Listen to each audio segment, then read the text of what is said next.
Եթերում ազատ լուրերի հիմնական թողարկումն է, ես Արա Աբրամյանն եմ, բարի երեկո, օրվա իրադարձությունները նախամարոտ։ ԱՄՆ կոնգրեսը պարտավորեցրել է Ադրբեջանին պահպանել Լեռնային Ղարաբաղի մշակութային ժառանգությունը եւ էթնիկ հայերի Լեռնային Ղարաբաղում գտնվող իրենց տները վերադառնալու իրավունքը։ Դեռևս 2025 թվականի դեկտեմբերի 18-ին ԱՄՆ 119-րդ գումարման կոնգրես ներկայացված օրինագիծը հստակ պահանջներ է սահմանում Ադրբեջանի նկատմամբ։ Մինչև ԱՄՆ կոնգրեսը փորձում է օրինագիծ ընդունել, Բաքվում հրապարակվել է Ռուբեն Վարդանյանի նկատմամբ դատավճիռը։ Նա դատապարտվել է 20 տարվա ազատազրկման։ Նշվում է, որ մեղադրող դատախազը Վարդանյանի համար պահանջել էր ցմահ ազատազրկում։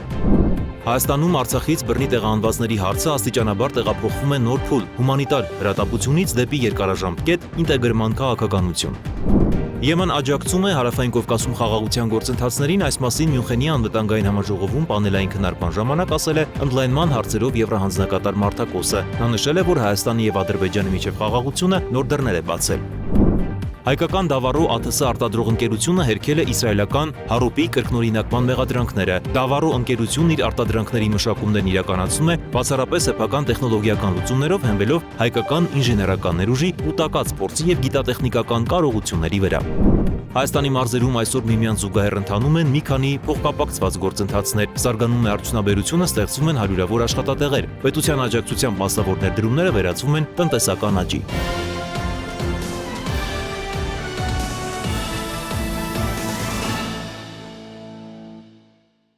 Նիկոլ Փաշինյանը ընդունել է Եվրոպական հանձնաժողովի հարևանության եւ ընդլայնման բանակցությունների հարցերով գլխավոր տնօրեն Գերտ Յան Կուպմանի գլխավորած պատվիրակությանը։ Վարչապետը ողջունել է պատվիրակության այցը Հայաստան եւ ընդգծել Հայաստան-Եվրոպական միություն գործակցության շարունակական խորացման կարեւորությունը։ Փաշինյանը բարձր է գնահատել Եվրոպական միության հետեւողական աջակցությունը Հայաստանում ժողովրդավարական ինստիտուտների ամրապնդման, օրենքի գերակայության, տնտեսական զարգացման եւ պետական կառավարման համակարգի բարեփոխումների գործընթացում։ Կուպմանը վստահեցրել է եւ վերահաստատել Եվրոպական հանձնաժողովի պատրաստակամությունը շարունակելու աջակցությունը Հայաստանում իրականացվող բարեփոխումներին եւ ընդգծել ԵՄ Հայաստան գործընկերության ընդլայնման ուղղությամբ արձանագրված առաջընթացը։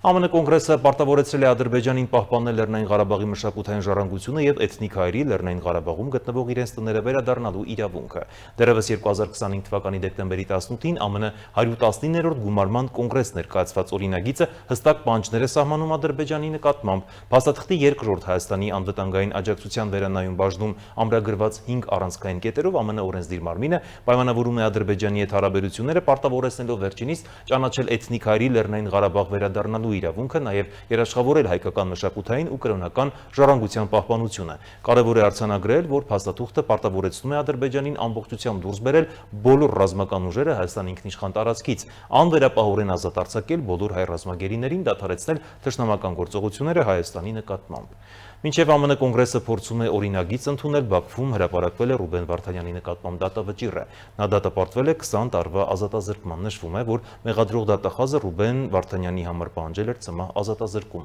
Երբևէ զինվորական պաշտոն չզբաղեցրած Ռուբեն Վարդանյանին Բաքուն մեղադրում էր մի շարք հանցանքների, այդ թվում Ադրբեջանի դեմ պատերազմ ծրագրելու, նախապատրաստելու եւ իրագործելու, ահաբեկության ֆինանսավորման, մարդկանց տեղահանելու համար։ Բաքվի ռազմական դատարանը Ռուբեն Վարդանյանին դատապարտեց 20 տարի ազատազրկման, մեղավոր ճանաչելով խաղաղության եւ մարդկության դեմ հանցագործություններ, պատերազմական հանցագործություններ, ահաբեկչություն եւ ահաբեկչության ֆինանսավորում հոդվածներով։ Դատավճիռը լայն արձագանք է գտել ինչպես Հայաստանում, այնպես էլ միջազգային իրավապաշտպան շրջանակներում։ Վարդանյանի ընտանիքն ու պաշտպանները նշում են, որ դատավարությունը տեղի է ունեցել փակ դռների հետևում, առանց լիարժեք կապի միջազգային փաստաբանների հետ եւ առանց անկախ լրատվամիջոցների մասնակցության, ինչը խախտում է եւ միջազգային իրավունքի եւ Ադրբեջանի ներքին օրենսդրության պահանջները։ Նրանք պնդում են, որ ապացույցները չեն հիմնավորվել, իսկ դատավարությունը քաղաքական մոտիվներով է ընթացել։ Ադրբեջանի ռազմական դատարանի վճիռը սարսափեցնող է, թեև ոչ անսպասելի։ Դեռևս 874 օր առաջ նրա ապօրինի ձերբակալությունից սկսած ակնհայտ էր, որ այս գործընթացի արդյունքը կանխորոշված էր։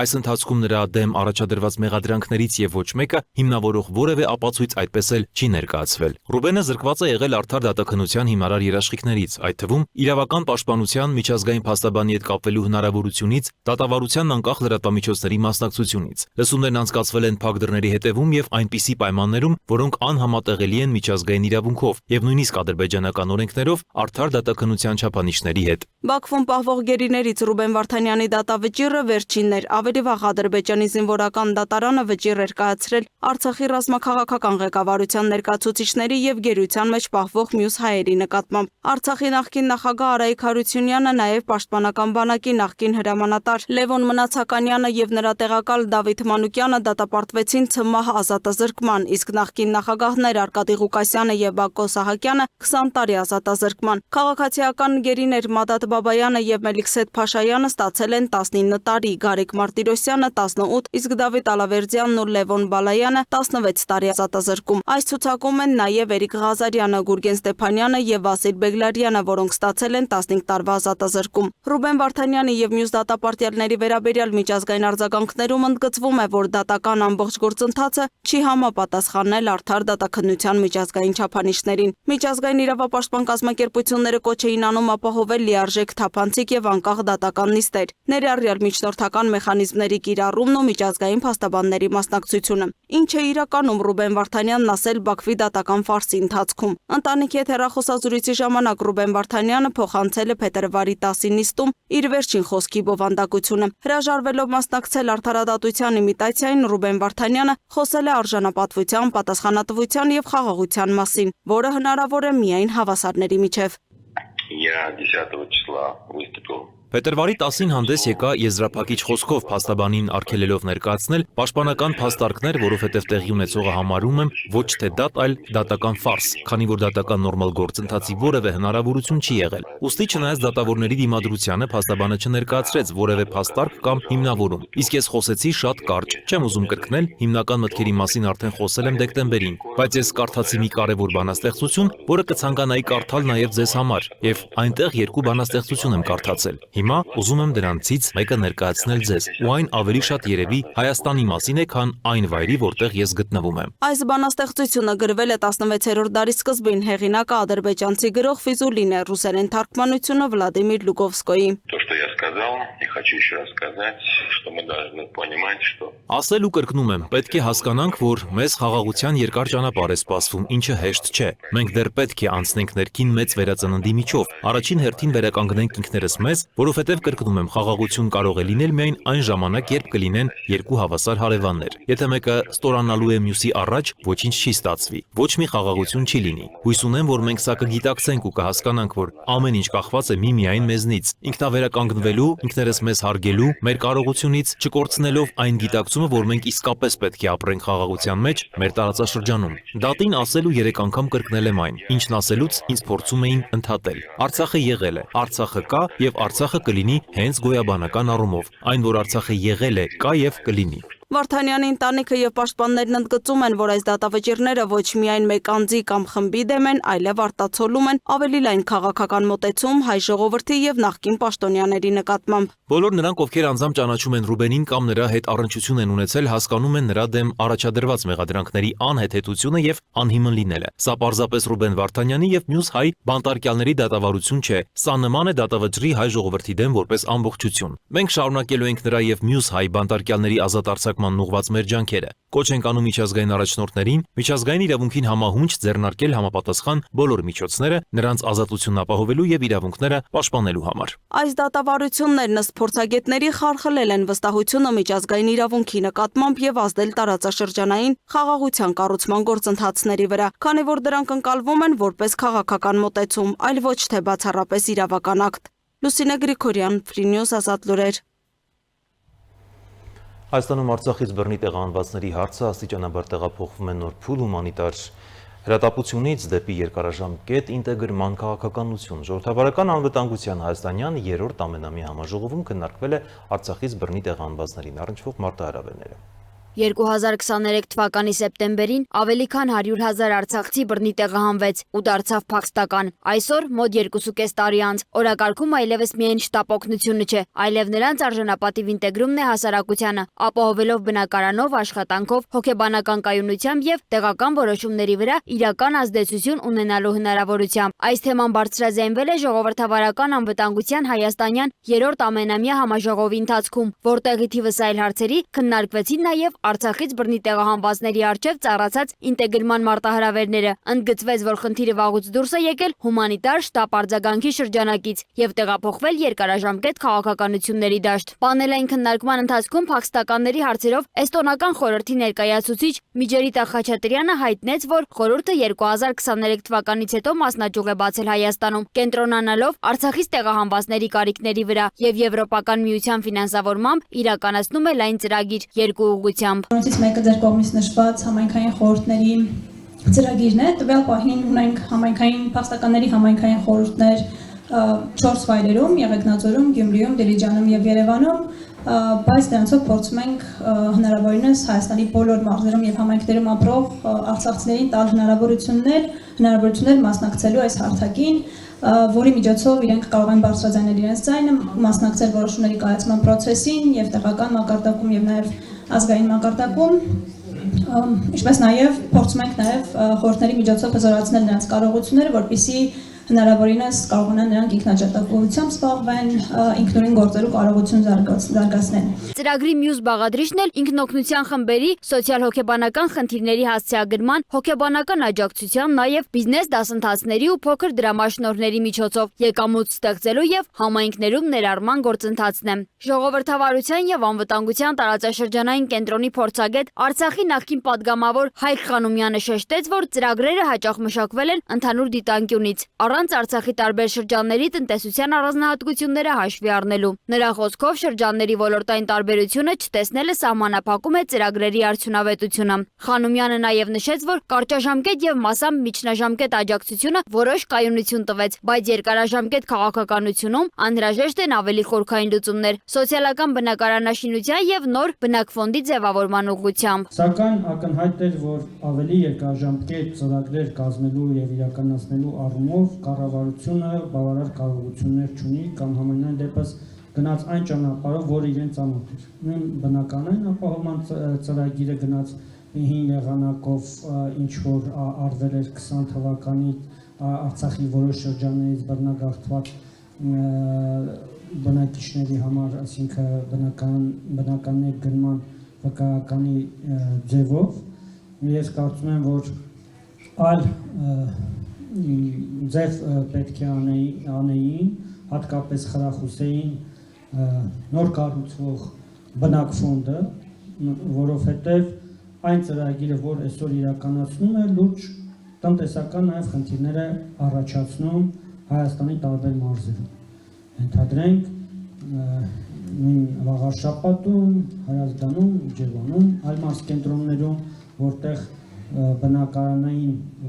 բնակարանների գնման վկայականի 1 հոգու համարաժեք 4 միլիոն է, բերել է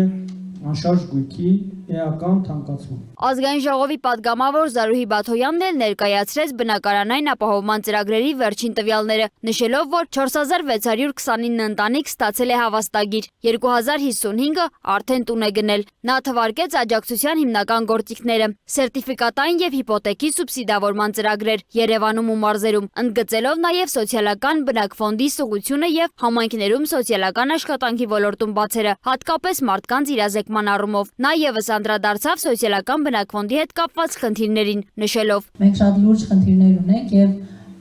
Արցախից տեղահանված մեր հայրենակիցների Հայաստան ուրեմն ժամանմամբ, Հայաստան տեղափոխմամբ այդ խնդիրները մեզ համար շատ ավելի ակնհայտ դարձան։ Առաջին հերթին սոցիալական բնակարանների բնակֆոնդի բացակայությունը ես կարող եմ ասել, որովհետև այնինչ ունենք շատ սուղ է, գրեթե արդեն զբաղեցված է եւ հետեւաբար մենք նույնիսկ այս ոլորտում այս պահին շատ արագ փորձում ենք քայլեր ձեռնարկել, որովհետև բացի այս բնակարանային ապահովման ծրագիրը մենք նաեւ ծրագրեր ենք նախատեսում, այսինքն միայնակ ապրող կամ երկու անդամ ունեցող ընտանիքների համար, որոնց պարագայում բնականաբար ավելի դժվար կլինի հավաստագրով բնակարանի ձեռքբերումը, հետևաբար այս ուղղությամբ եւս մենք սկսել ենք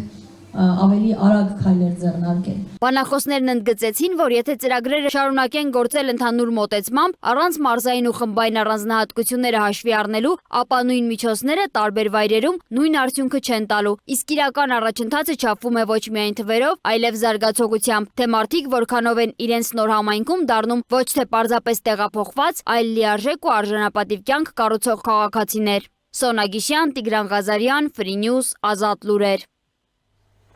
Եմեն աջակցում է Հարավային Կովկասում խաղաղության գործընթացներին, այս մասին Մյունխենի անվտանգային համաժողովում պանելային քննարկման ժամանակ ասել է ընդլայնման հարցերով եվրահանձնակատար Մարտակոսը։ Նա նշել է, որ Հայաստանի եւ Ադրբեջանի միջև խաղաղությունը նոր դռներ է բացել։ Եվրամիությունը ուրախ է գործակցել երկու երկրի հետ ձևավորելու գլոբալ երթուղիներ։ Ըստ խոսի միջին միջանցքում հսկական փոփոխություններ են տեղի ունենում եւ դա հնարավոր չէ լինի առանց Հարավային Կովկասում կայունության։ Եվրոպան տեսնում է, որ TRIP-ի նախագիծը կարող է իրական առաջընթաց լինել տարածաշրջանի համար։ Ընդգծել է Կոսը եւ հավելել, որ Եվրամիությունը կազմում է Հայաստանի, Ադրբեջանի եւ Թուրքիայի հետ կոնկրետ նախագծերի ցանկ սահմանելու գործակցության առաջնահերթությունները։ Հայկական Դավառո ԱԹՍ արտադրող ընկերությունն էլ հերքել է իսրայելական Հարոպի կրկնօրինակման մեղադրանքները։ Վերջին օրերին միջազգային մամուլում քննարկման առարկա էր դարձել այն տեղեկությունը, ըստ որի Դավառո ընկերության կողմից ստեղծված անօդաչու թռչող սարքերի համակարգերի հիմքում իբր դրված են այլ արտադրողների կողմից տրամադրված տեխնոլոգիաներ։ Պաշտոնապես հայտարարում ենք, որ նման պնդումները չեն համապատասխանում իրականությանը։ Հրապարակված վերլուծությունները կատարված են եւ ոչ ճշգրիտ են եւ իրական բնութագրերին չհամապատասխանող տվյալներ են։ Դավառո ընկերությունը իր արտադրանքների մշակումներն իրականացում է բացառապես սեփական տեխնոլոգիական լուծումներով, հենվելով հայկական ինժեներական ներուժի, կուտակած փորձի եւ գիտատեխնիկական կարողությունների վրա։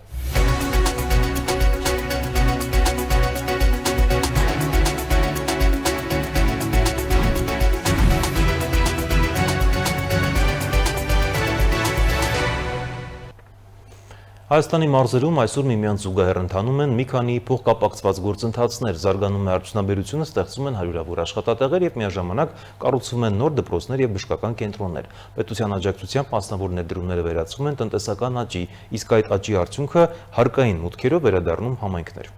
Վանաձորում գործող կարի արտադրամասում այսօր աշխատում է 1400 մարդ։ Այստեղ տեղացի մասնագետների ձեռքով կարվում են բաճկոններ, որոնցից յուրաքանչյուրի գինը եվրոպական շուկայում հասնում է 1800-ից 2000 եվրոյի։ Սա միայն արտադրություն չէ, սա Հայաստանի արդյունաբերական ներուժի եւ աշխատուժի որակի մասին խոսող փաստ է։ 2022 թվականին հիմնված ընկերությունը, օգտվելով պետական աջակցության ծրագրերից, կարողացել է արագ ընդլայնվել եւ այսօր ամսական մոտ 40 միլիոն եվրոյի արտադրանք է արտահանում։ Ըստ Լոռու մարզպետ Արեն Մկրտչյանի, պետության խրախուսող քաղաքականությունը, հարկային արտոնություններ, ենթակառուցվածքային աջակցություն, ներդրումային միջավայրի բարելավում հնարավորություն են տվել միջազգային բարձրակարգ բրենդին արտադրությունը վստահել հենց այսպես ասած հայկական ձեռքին։ Կարող ենք հպարտությամբ ընդգծել, որ մեր երկրում տրվում է միջազգային բարձրագույն ստանդարտներին համարժեք արտադրանք։ Vitex ընկերությունը Հայաստանի 1000 խոշոր հարկատուների ցանկում է։ Ընկերությունն օգտվում է պետական աջակցության ծրագրերից։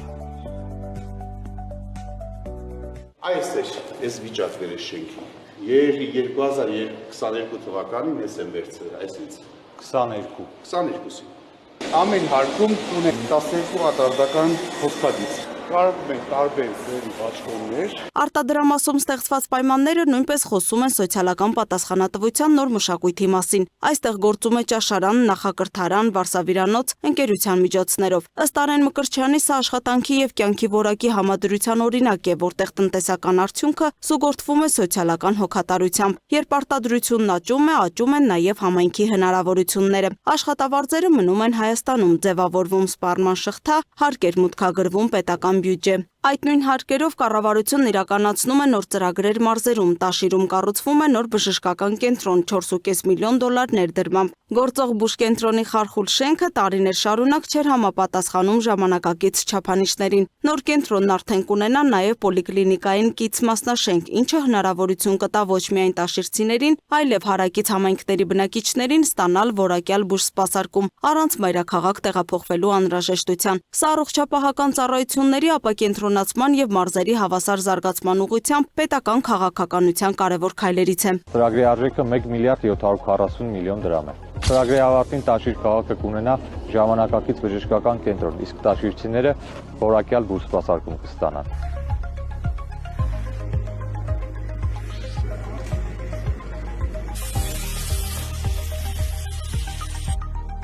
Կառավարության աջակցությամբ համակարգչային շերտագրման ժամանակակից սարք է տեղադրվել նաև Սևանի բժշկական կենտրոնում։ Առողջապահության նախարար Անահիտ Ավանեսյանն էլ նշել է, որ մարզային բուժկենտրոնների վերազինումը պետության շարունակական ուշադրության կենտրոնում է լինելու։ Մարզաբնակ մեր քաղաքացիները եւս հնարավորություն կունենան ստանալ լավագույն բուժծառայությունները։ Ավանեսյանի տեղեկացմամբ Հանրապետական շտապօգնության ծառայության Սևան կենտրոնակայանը եւս համալրվել է նոր եւ վերազինված ռեանիմոբիլով։ Նմանատիպ պատկեր է նաև Սանահին գյուղում։ Այստեղ էլ վթարային քարուքան դպրոցի փոխարեն կառուցվում է նոր կրթահամալիր, մոտ $5 միլիոն արժողությամբ։ Այն նախատեսված է 200 աշակերտի եւ 80 նախակրթարանի սաների համար։ 3 մասնաշենք, փակ մարզադահլիճ, լաբորատորիաներ, ռոբոտաշինության սենյակներ, բաց մարզահրապարակներ։ Սա արդեն ոչ թե պարզապես դպրոց է, այլ ժամանակակից կրթական միջավայր։ Այս բոլոր ծրագրերը արտադրությունից մինչև առողջապահություն եւ կրթություն միևնույն շղթայի օղակներ են։ Պետությունը խթանելով մասնավոր հատվածի զարգացումը եւ միաժամանակ ներդրումներ կատարելով սոցիալական ենթակառուցվածքներում ձևավորում է տնտեսության զարգացման նոր տեմպ։ Պետության աջակցությամբ մասնավոր ներդրումները վերածվում են տնտեսական աճի, իսկ այդ աճի արդյունքը հարկային մուտքերով վերադառնում է համայնքներ, նոր ենթակառուցվածքների եւ որակյալ ծառայությունների տեսքով։ Այս շղթան արդեն տեսանելի արդյունքներ է տալիս, փոխելով մարզերի սոցիալ-տնտեսական դիմագիծը։ Լոռու մարզպետ Արեն Մկրտչյանը նշում է, երբ 5-ից 6 միլիոն դոլար արժողությամբ դպրոցների կառուցումը դառնում է սովորական երևույթ, դա արդեն խոսում է համակարգային փոփոխության մասին։ Տնտեսական ակտիվությունը, պետական աջակցությունը եւ համայնքային զարգացումը փոխլրացնում են միմյանց, եւ հենց այս համադրության մեջ էլ ձևավորվում է երկրի կայուն առաջընթացը՝ աշխատատեղից մինչև դասարան, արտադրամասից մինչև բուժկենտրոն։ Լուսինե Գրիգորյան, Free News, Ազատ լուրեր։ Շարունակում ենք թողարկումը։ Ռազմածովային ուժերի հրամանատարն ընդգծել է, որ Թեհրանը պատրաստ է փակել Հորմուզի նեղուցը, հենց որ երկրի իշխանությունները համապատասխան հրաման արձակեն։ Հորմուզի նեղուցում ընթացող զորավարժությունների ժամանակ Թանկսիրին հայտարարել է, որ ռազմավարական ջրային ուղու փակման որոշումը կայացնում են երկրի բարձրագույն պաշտոնյաները։ Այս հայտարարությունը հնչել է Միացյալ Նահանգների եւ Իրանի միջև սրվող լարվածության համատեքստում։ Որպես զինվոր ես հայտարարում եմ, որ մենք պատրաստ ենք կատարել այդ առաջադրանքը, հենց որ մեր վերադասները հրամային, ասել է նա։ Հիշեցնենք, որ Հորմուզի նեղուցը աշխարհի ամենակարևոր նավթային երթուղին է, որը կապում է Պարսից ծոցի նավթ արտահանող խոշորագույն երկրներին Օմանի ծոցի եւ Արաբական ծոցի հետ։ Միջազգային նորությունները տեսաշարով։ Ամերիկայի Միացյալ Նահանգների Ռոդ Այլենդ նահանգի Փոթաքեթ քաղաքում հոկեյի խաղից առաջ հրաձգություն է տեղի ունեցել։ Տղամարդը կրակ է բացել Սառցե մարզադաշտում, սպանելով կնոջը, վիրավորելով 3 երեխաների, ապա ինքնասպան եղել։ Այս մասին հայտնում է ՌԻԱ Նովոստին։ Միջադեպը տեղի է ունեցել տեղական ժամանակով մոտավորապես ժամը 14-ին, երբ պետք է մեկնարկել դպրոցական թիմերի միջև հանդիպումը։ 4 վիրավոր հոսպիտալացվել են։ Ողբերգության պատճառները դեռևս անհայտ են։ Իրավապահները շարունակում են հետաքննությունը։